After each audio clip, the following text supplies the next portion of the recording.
Então, não a gente vai conversar um pouquinho sobre história da arte um pouquinho antes do pontilhismo. Então o tema é um olhar através da história da arte até o pontilhismo. Pode passar.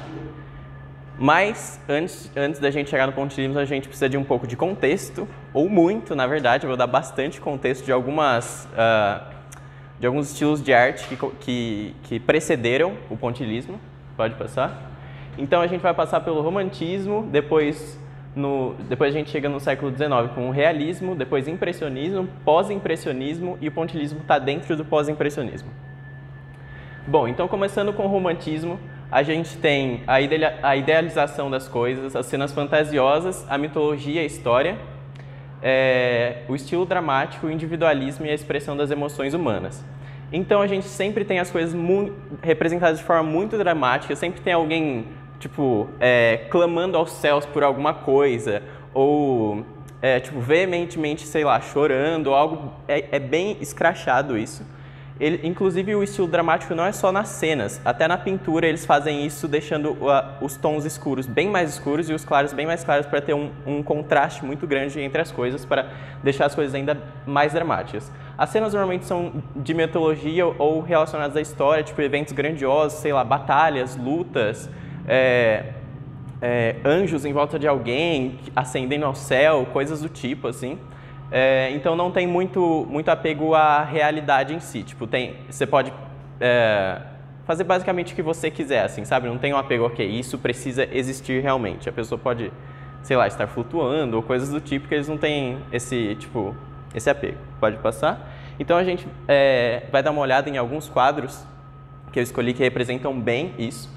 Por exemplo, esse primeiro quadro aqui, a gente tem pessoas numa balsa. Pode ver que é extremamente dramático aqui. Tipo, tem pessoas morrendo, clamando ao céu por alguma coisa ruim que está acontecendo, chama a Balsa da Medusa. Pode ver também que tem bastante contraste, tipo, os tons escuros são muito escuros e os claros são bem, bem claros para dar esse tom mais dramático ainda. Pode passar. Esse outro aqui a gente tem elementos fantasiosos aqui, pessoas tipo, flutuando, ascendendo ao céu e tipo... pode passar. Aqui a gente tem o último granadeiro, que tem um campo de guerra e ele é literalmente a única pessoa que está ali vivo e ele está tipo ferido ali no meio. Dá pra ver o rosto dele de desespero, então todo esse drama sendo representado. Tem túmulos e pessoas assim sem vida tipo ao redor. Pode passar. Aqui outro é uma cena de uma batalha também. Então tem bastante pessoas clamando pela própria vida ou enfim, etc. Bom, agora a gente chegando no realismo. O realismo ele queria rejeitar o romantismo de toda forma. Então, se o romantismo queria ser dramático e representar coisas que não têm realmente a ver com coisas reais, o realismo vai fazer justamente o contrário. É o mais real possível, é o mais técnico possível. Então a gente tem representação muito fiel da realidade. Antes a gente tinha cenas de guerra ou eventos grandiosos. Aqui a gente vai ter cenas comuns do cotidiano, tipo da classe trabalhadora. A gente vai ter críticas sociais e políticas também aqui.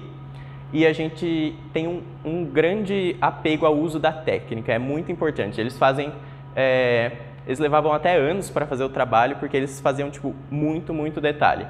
Então, eles fazem pinceladas extremamente suaves, degradê e um alto nível de detalhes. E a paleta, inclusive a paleta de cores dele, lembra que a gente falou que tinha bastante contraste na outra? Nesse daqui, eles tentam representar a realidade da sua forma tipo, mais pura, que é pegando tons mais naturais. Então, não vai ter nada muito escrachado, não vai ter nada muito vibrante, colorido, porque eles queriam realmente representar a realidade, cores que existem na natureza. Agora a gente tem alguns exemplos. Aqui é uma cena do cotidiano, 3 pessoas conversando, um cachorro. E reparem que não tem todo aquele drama nas cores, as cores são extremamente comuns, naturais realmente. Aqui, essas cores aqui são até bem apagadas. Isso é uma outra cena do cotidiano, pessoas trabalhando no campo. Outra cena do cotidiano, pessoas quebradores de pedra. e outra cena também do cotidiano, uma pessoa sentada que ela estava trabalhando. E você pode ver que tem um nível de detalhes absurdo no campo que está em volta dela. Tipo, cada coisinha foi feita meticulosamente. E reparem nas cores também, porque a gente pode comparar isso com outro quadro que vai vir a seguir. Pode.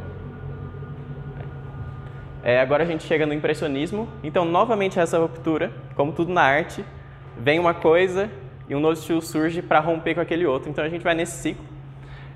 Então, eles queriam romper com o realismo queria representar as coisas da forma mais fiel possível. Agora, a gente tem um artista que, em vez de ficar trancado no seu estúdio, ele passa a ter o hábito de sair para pintar ao ar livre, de levar o seu cavalete e olhar as cenas do cotidiano e tentar capturar suas impressões do cotidiano. Por isso, impressionismo o nome. Então, você vai tentar pegar a sua primeira impressão da cena, por mais que ela não seja detalhada, por mais que ela não seja realista, é a sua primeira impressão da cena. Então, aqui a gente começa com um pouquinho de abstração das formas. E como eles tentavam pintar ao ar livre, eles tinham que aproveitar toda a luz natural que tivesse, então tinha que ser uma coisa realmente rápida, porque senão o sol ia embora, não dava tempo, o cenário que eles estavam pintando já mudava, então eles tinham que capturar realmente as coisas bem rápido. Então a gente tem maior abstração e eles tentavam capturar a luz e a cor da forma mais imediata possível, e eles começaram a usar cores vibrantes e não naturais, que é justamente o contrário do que o realismo pregava. Então aqui, esse é o quadro que marcou o começo do impressionismo. Inclusive, o impressionismo é por causa do nome desse quadro. Então, é realmente a primeira impressão da cena, sabe? No geral, você consegue entender tudo o que está acontecendo, mas o nível de detalhamento é bem baixo. Esse outro tem um nível de detalhamento um pouquinho maior, mas é ainda muito longe do realismo.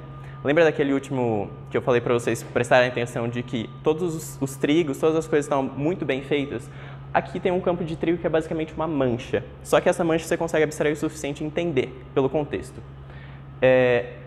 As sombras também não são muito detalhadas, então no geral não tem muito detalhamento. Ok, a primeira impressão da cena, você capta aquilo da forma mais rápida possível. Outro exemplo, as nuvens extremamente não fiéis à realidade, é basicamente alguns borrões, abstração também. Outra abstração, o rosto das pessoas nem está detalhado e as cores não são nada naturais. E agora o pós-impressionismo. O pós-impressionismo ele ainda remete muito ao impressionismo, só que tem uma quebra muito importante que faz ele ser outro movimento, que lembra que eles não estavam apegados à técnica mais? Agora eles voltam a se apegar na técnica, mas não é uma técnica realista, é uma técnica de pinceladas diferentes. Então, ok, seu nível de técnica vai aumentar, mas só que não é para o realismo em si, é para você deixar o quadro mais expressivo e mais a sua cara, mais as emoções do artista ali.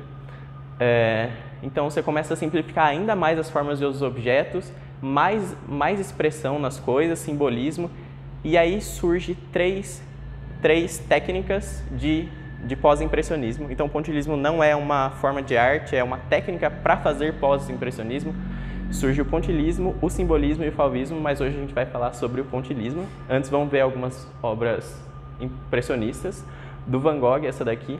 Pode ver que as pinceladas estão bem marcadas de propósito e as cores não são nada naturais.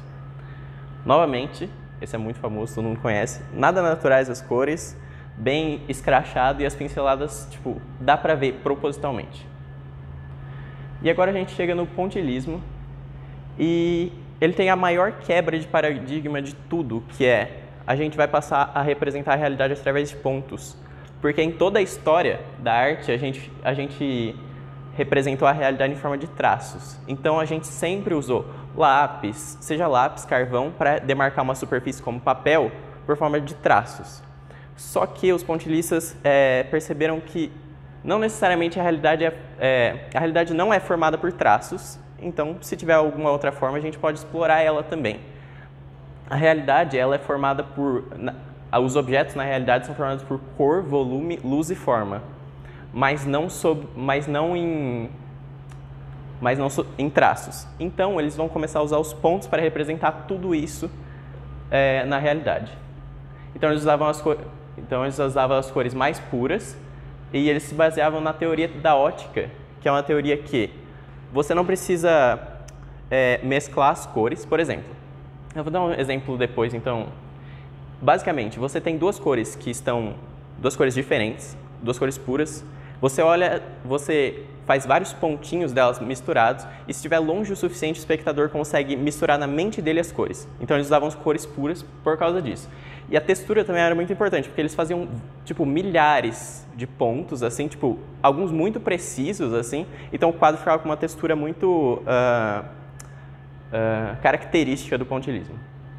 Aqui só ilustrando, por exemplo, antes a gente sempre teve isso. Você pega na sua paleta, mistura essa cor com essa cor, dá aquela cor.